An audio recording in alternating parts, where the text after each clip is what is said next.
This is a production of PBS Charlotte. The following episode of Charlotte Cooks is brought to you by Central Piedmont Community College and viewers like you. Thank you. Coming up on this episode of Charlotte Cooks, we're making some sweet and savory tarts out of puff pastry.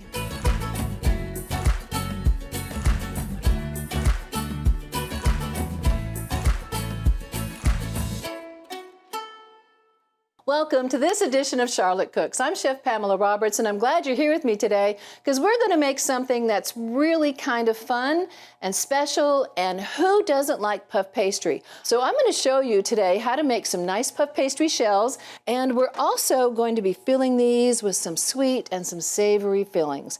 So I'm going to show you how to make these shells, and then I'm going to show you another tart that we can make without having to make the shell.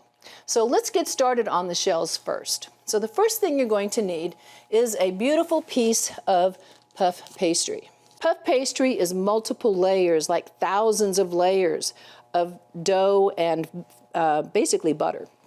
It's called a laminated dough, and it's done in layers. And so when it cooks, it puffs up really, really high.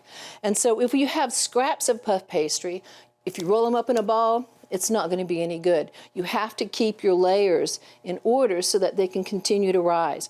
So what we're going to do is we're just going to take our dough and we're going to cut it basically into thirds. Now you're not going to cut through, well, I guess you could cut through the parchment underneath because that's really going to help us lift this up. I'm going to divide this into really roughly thirds, but it's going to be a little bit different than thirds because I've got this larger piece over here. So I've got a base and I've got a base. And now I'm going to make two of my little units here. And all I'm going to do is come down with this pastry and make some strips. So far, y'all can do this, right? This is not hard. It's just knowing what the process is. All right, I've got my strips cut. I'm going to take a little bit of egg wash. Egg wash is just nothing more than a little bit of egg. You beat it up with a little bit of water. And I'm going to egg wash the base. Remember, these larger slabs are my base. And the egg wash is going to act as a glue to hold these pieces on. So just gently rub it back and forth, get it all on there. And then we're going to take a strip. Now be careful when you pick these up, guys. You don't want to stretch it, okay? You don't want to stretch it. And you're just going to take it and you're going to lay it down. And you want to make it fit, because if it doesn't fit, it means you stretched it, okay? So lay that down there, line it up, press it down. So it's going to stay in place. We're going to take another piece. We're going to do the same thing. Put it right down here, and if we stretched it, we're going to make it fit. Oh, I'm stretching it. Okay, there we go. Cut that bit off. And now we've got to get a piece to go here and a piece to go here. So what I'm going to do is I'm going to take my other strip and I'm going to measure it. I'm going to start with this end. I'm going to lay it down, lay it here, and give it a little cut. Don't cut it all the way through, just cut your little strip. Lift this up, put this down here. Once again, do this, okay? And so now our next step is going to be to take this and we're going to put a little decorative border on here. And the way you do that is you just take your knife and you cut ever so slightly. You're not cutting all the way through the pastry. You're really just making a slight cut in the surface. And this is just on the border because this is what's going to give your border a little bit of decoration. So now I've got one side done. I'm going to come back and I'm going to just exit, give little X's. So we got little diamond shapes happening on the edge of this pastry. Look, goes this way. And this just makes the pastry, you know, it makes it really pretty. If you didn't want to do this, you don't have to. I just like doing it because I like the decorative edge. So now we're going to take this and we're going to put this onto a sheet pan. When you lift this up, this is why the parchment underneath is very handy, because you're going to be able to lift this up without damaging your dough. We're going to lay this in the middle of a sheet pan. We want to put this in a 400-degree oven, and it only is going to take about maybe 10 minutes, and it's going to get golden brown, and it's going to really puff up. When it puffs up, the bottom is going to puff up, but we don't want that bottom to stay puffing up. So when it comes out of the oven, right away, you've got to take something that has a nice little offset to it and also has a little point that you can get into the corners, and we're going to press that center down. And when it comes out of the oven, I'm going to show you how that's done. So I'm going to pop this into the oven right now. So there's another way to make a tart. We're going to make this one out of zucchini and yellow squash. And we're also going to be using a savory cheese for this. And so you don't have to build a border for this one because you put it all in the oven and the weight of the zucchini and the squash keeps the center down and the sides poof up around it. And it's really kind of nice. This is a beautiful vegetable dish. My son loves it for breakfast. It's just really a nice little dish. So what we're going to do is, once again, we're going to cut our pastry just like we did before, because this is the shape we're doing today, okay? We don't have to put anything inside around the edges. But what I am going to use is I'm going to use a nice flavored soft cheese. These cheeses come in lots of different flavors, and this one is a garlic and herb flavor. They come in pepper, they come in shallot, they come in all different kinds of flavors. And so any flavor that you like, you can use. When we get to the other tarts, I'm going to show you some other fillings you can use too. All you're going to do with this is you're going to smear this cheese in the center. Keep it off the edges, all right? Not on the edges. You want to make sure that you have a nice border around it, because remember, whatever the cheese and the zucchini and the squash are on, it's going to hold that pastry down, and it's not going to allow it to rise. That's enough of this. I'm going to go ahead and put this on a sheet pan. Now, I'm going to put this back on my puff pastry stack and cover it with parchment so it doesn't dry out. And now I'm going to get a bowl. You want a nice big bowl. And if you have a slicer like a mandolin or something, this is a handy thing to have. If you do not have one of these, there's no reason you can't cut these with your own knife, okay? The secret to this, though, guys, is to make sure you are getting a very thin slice. So I'm going to cut the top and bottom off of a zucchini and a yellow squash. If you're going to be making one of these tarts, you might want to look for your squashes that are more straight, like these are. So we're going to cut the top and bottom off of this. And there we go. So now I'm going to use my mandolin. So you're going to take your vegetable and you're going to put it on here and you're going to slide it forward. And we're just going to do this until we have about about 6 slices. So you can make this tart and have quite a bit out of one piece of vegetable. So now we're going to do our yellow squash. The first couple slices, guys, are probably not going to be the ones you want to use, but let's just go ahead and get some slices on. There we go. So when you're using this, guys, it does tell you on the machine itself, watch your fingers. And so if you're letting your fingers go down there, just be careful. These are razor sharp blades and they will cut you in a heartbeat. Keep your hand on top, keep your little finger and your thumb up, press down. And when you are uncomfortable, stop. Don't keep pushing it down to the very last little nub. That's not necessary. You got squash left over. Slap them together so they don't dry out. So now what we have in our bowl are, look at these beautiful ribbons of squash. Aren't those gorgeous? And so what I'm going to do is I'm going to season this with a little bit of salt, a little bit of a salt-free herb blend, and also a little bit of olive oil, because olive oil's got great flavor. So salt, put a little more salt in there, put a little bit of cracked black pepper, and we want to see the pepper, that's why I'm using the cracked black. And I'm just going to take a little bit of this in here, just a little, and I like it that it's salt-free. And now a little bit of olive oil. You don't want this swimming in olive oil. So carefully take your tongs, because remember your tongs are hard metal and these are soft, delicate little squashes. I'm just going to toss this. Okay, so now my squash are coated and they're all seasoned. And now I'm going to bring this back over here. Put this over here. And now you can do this any way you want to, any design you want to do. I've even seen people take them and braid them together. I've seen them actually make like a lattice with them. But you really don't have to do that. You can just take these and lay them out so that you get visual of both the yellow squash and the zucchini, okay? You want to make sure you have it going down to the end and up here at the top. So now, this is ready to go into the oven. Now, one thing I want to point out, notice your border all the way around here.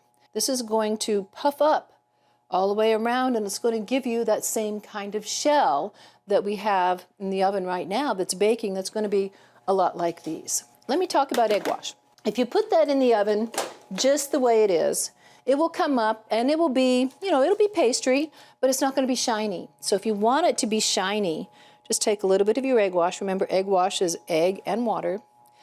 And you're only going to do the border, because remember, the border is the only part that's really exposed. And now when that pastry puffs, it's going to be really pretty.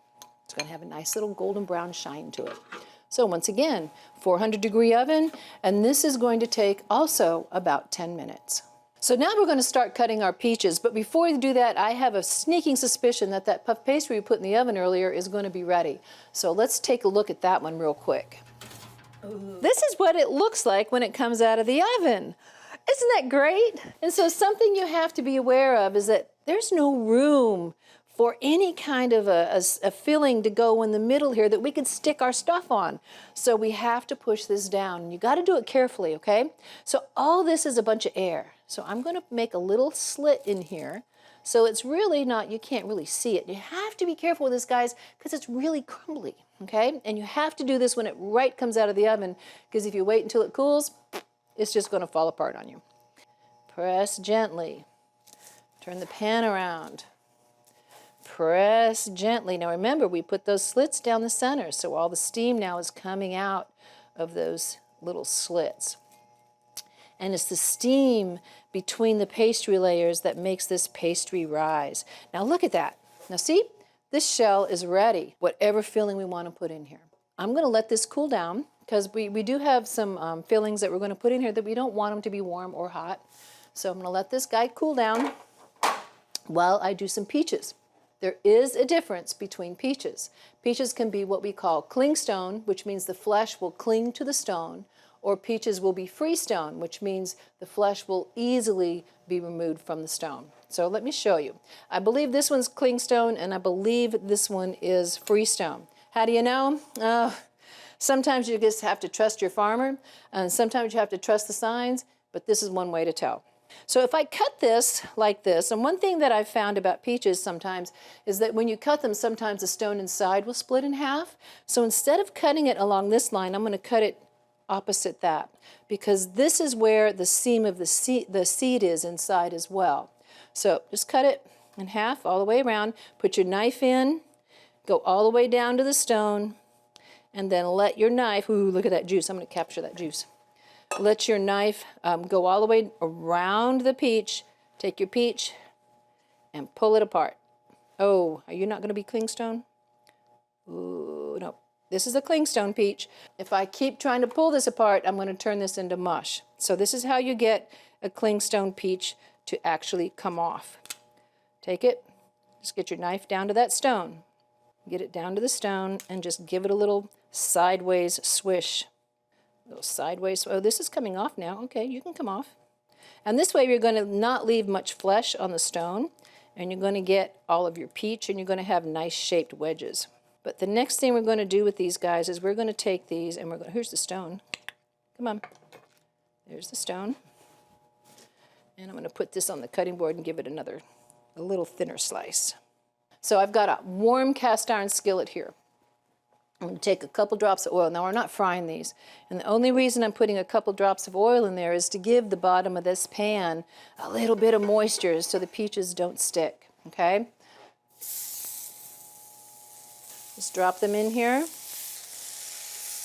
And all you're looking for here, guys, is just a little bit of color on one side of your peach. So while those are getting a little color on them, let's take a look at this peach. Feel your peaches. If they're rock hard, guys, they will totally get soft on you, and they don't take very long to get soft. You want to feel just a little bit of a give in these peaches so that you're going to have a nice, ripe, sweet peach. Once again, I'm going to cut it this way, not along that seam line. See what happens here. Freestone. That's a freestone peach. You see how that comes out? And sometimes when the peaches are super ripe, this is why I always cut it off of this seam here. See the seam of the seed here? When you start cutting it, sometimes you just split the seed wide open. And you don't really want to do that, because then it makes it hard to get the freestone peach off of the seed. That's called a freestone peach. Is there a difference in flavor? Not really. Difference in texture? Not really. The only difference here, guys, is in the actual clinging to the seed or not. So while our peaches are getting a little bit of color on them, we're going to go ahead and fill this one with a whipped ricotta. Now this is a non-dairy whipped ricotta. You can get them made out of almond milk, and that's what this one's made out of. Or you can just use regular ricotta cheese if you like. And you can actually take some herbs and things and mix it into this cheese as well, if that's what you like to do. But we have those beautiful, beautiful peaches. So now we're just going to take this. You have to be careful when you're spreading this out because it is flaky. And so you can use another spoon to help you get it off, and try not to break up all those flakiness down there, because it is going to be an extra flaky because remember we pushed that center down. So just get this spread out all over the bottom. That's going to be a wonderful, delicious addition to our bite, this nice creamy ricotta. Now I bet you our peaches are ready. Let's take a look. Oh yes. Okay. So now we're going to take our peaches out. We're going to just line them up. Ooh, a nice dark one. That's all those peach sugars all caramelizing and getting nice and sweet on you. And actually, press it down into that beautiful ricotta cheese. The next thing we're going to add to this dish is some raspberries. I'm going to take some raspberries and just dot them all over here. Okay? Just throw them on, tuck them down into that beautiful, beautiful cheese. Peach and raspberry. This is a classic combination. It's like a Melba kind of flavor. So if you ever see a peach Melba on a menu somewhere, it's a poached peach with raspberry sauce. Now, we're going to finish this off with a little bit of toasted pistachio. And then we have one more thing we're going to put on this to really make it pop. We're going to add a little bit of honey. This is a nice, fresh, local honey. We just want a little bit over the top. Just a nice little drizzle. And that is one of our tarts. So the next tart we're going to do, we're going to use a sweetened cream cheese down here. The cream cheese has been sweetened with 10x sugar. 10x sugar is powdered sugar. And the reason we use 10x sugar is because it doesn't leave that graininess. It melts. It's melted. It doesn't have a graininess to it when you put it into a cream cheese. Cream cheese needs to be really soft, all right? If it's not soft, it doesn't spread smoothly. And so you want to put this into a mixer, add a little bit of honey or a little bit of sugar. You can put a little vanilla in here if you want to. But what I'm going to do with this, just like we did with the ricotta cheese, is I'm going to put this into the center. We're going to try some strawberries, and I'm going to see what those baby bananas look like. I'll show you. This is the base, and the reason we add the cheeses or whatever it is down here in the bottom. Now, if you didn't want to use cream cheese, you can use a vanilla pudding. All right, if you can use a box pudding if you want to, you can make it from scratch if you want to, but the whole point of this is to give it something to have the fruit stick to. So next, I'm going to take my beautiful tarts, and I'm going to put them right over here. Slide on down. There you go. Put them right here. I'm going to take my knife, and I'm going to cut some strawberries.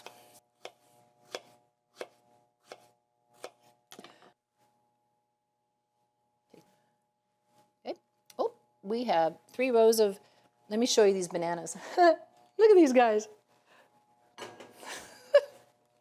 They're just adorable. So here we go. Let's see what they're like. Let's go ahead and cut them down. And because these are small, little, tiny, tiny, tiny miniature bananas, we can take this banana and just lay it right there. Now we're going to add more strawberries. More strawberries in here. So now we're going to have a strawberry banana, and we can also put some kiwi in here. We can also use some blackberries, and if you didn't want to add a whole bunch of other extra fruit, you could fill it up with all strawberries, blackberries, which I'm going to put a couple of those in here too. Put another banana in there. Just go ahead and cut them open. So he comes right on out. You can use regular bananas too, y'all. You don't have to use baby bananas. Okay, some blackberries. Let's tuck that in there. Blackberries. Blackberries. And some more strawberries.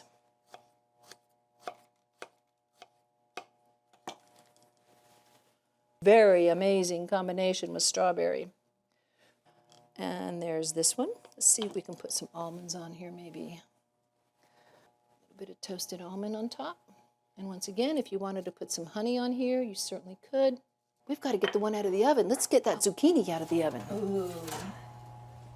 Here's the zucchini tart. See how the edges rose up around it. Isn't that beautiful? Next, we have the raspberry, peach, and ricotta.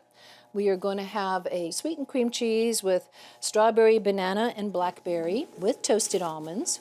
And then we're going to make a savory tart. Now this one's going to be a little bit different because it's made with avocado. Think avocado toast. When you go to the store, you want to look for avocados that still have this little bop right in there. See that little button where it came off the tree? These all have one. So how do you tell if they're ripe? Take that out. If that's brown inside, this is going to be a brown avocado. If it's green inside, it's going to be green. And I really can't tell what color these are, so we're going to open these up and see what color they are. So what I'm going to do with this avocado, just like I did with the peach, inside this avocado, where this big bulbous part is down here, there's a big seed in there, okay? I'm going to put my knife in the top and bring it all the way down until I hit that seed. There's that seed. Then I'm going to roll my avocado around underneath my knife, keeping my knife in contact with that seed. Come all the way around to the side again. And just like we did with the Freestone peach, we twist. And voila, there we go. Avocados go through separation anxiety when the seed is removed and it's thrown away. They go, oh, where's my seed? And they start turning brown on you. And I'm anthropomorphizing avocados right now, but that's okay. But take a big spoon. We're going to take this and we're going to slide it under here so we can get the avocado out in as close to one piece as we can. I'm going to turn him over on the cutting board. We're going to take that little divot out of the center. That was where that little thing was. And then this is the way you get your seed out of the other side. Put your knife in and pop it out, okay? And then throw this, keep your seed because you want to keep your avocado and your seeds kind of close to each other. If you're making guacamole, put the avocado seed right in the middle. It won't turn brown. If you're storing avocado, make sure you put it in the seed. Probably keep it in its little shell and put it together and it'll turn brown less quick on you. Now, when they're exposed to air, they are going to turn brown, so we have to be aware of that.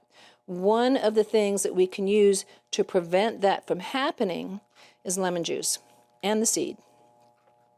So there we go. So now, on this tart, as I said, think avocado toast. I'm going to make some beautiful thin slices of my avocado. I'm not sure. All right, little tarty. I have to bring you up here, so let's cut these. I'm not going to put any cheese in the bottom of this. Why? Because avocados are creamy.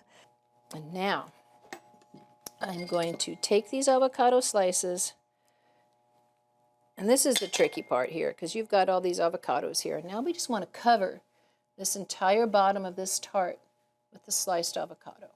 We have this other half, press it in, pick this up and get it in your hand. And once again, spread this beautiful green avocado out.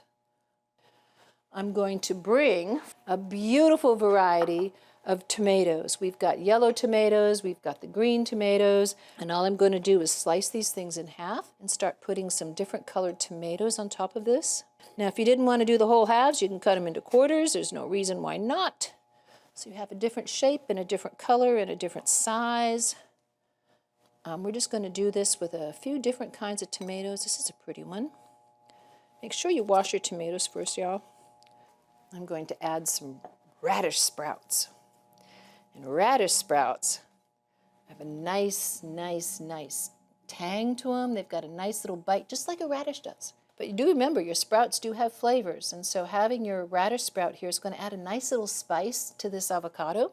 We're going to take a little bit of Maldon salt. Maldon salt is a salt that actually has a pyramid-shaped flake. If you look at it, it's got these gorgeous little pyramids. They're very crunchy and they're very light. It's not like biting into a heart of rock salt. It's refreshing. And they look really pretty too. If you put them on, they look like little, flecks of ice or something. But, all right, we're gonna grab up a little bit of cracked black pepper too. A little bit of cracked black pepper right over the top. I'm going to put pistachios on this one as well. You can leave the nuts off if you like, but you don't need very many, just a little bit. And the last thing, especially for the avocado, give it a little squeeze of lemon just over the surface. Oops, it's getting on the strawberries. And there you go. So now we have our 3 beautiful tarts. These are the ones we made the shell for. And you add your whipped ricotta cheese, sweetened cream cheese. You can use avocado as a base and just make it really nice and savory. We have our zucchini and herbed cheese underneath. That is a gorgeous tart. Slice that. I mean, you take these to a picnic, take these to a party, you're going to be invited back, baby, because these are marvelous. And be creative with your fillings, guys. You can put any kind of a pudding, soft cheese, whatever kind of flavors you want into a cream cheese. It just makes it really yummy to have all that stuff nice and creamy underneath, beautiful savory things, beautiful sweet things. So enjoy this. I hope you've learned something from puff pastry. You don't have to make a border if you're going to bake it. If you're going to do it cold, you do have to do a border. Well, thank you for watching this episode of Charlotte Cooks. I'm Chef Pamela Roberts. If you want to grab our recipes for these or any of our shows, check out our website at pbscharlotte.org. And thanks for watching. I'm going to catch you next time on Charlotte Cooks.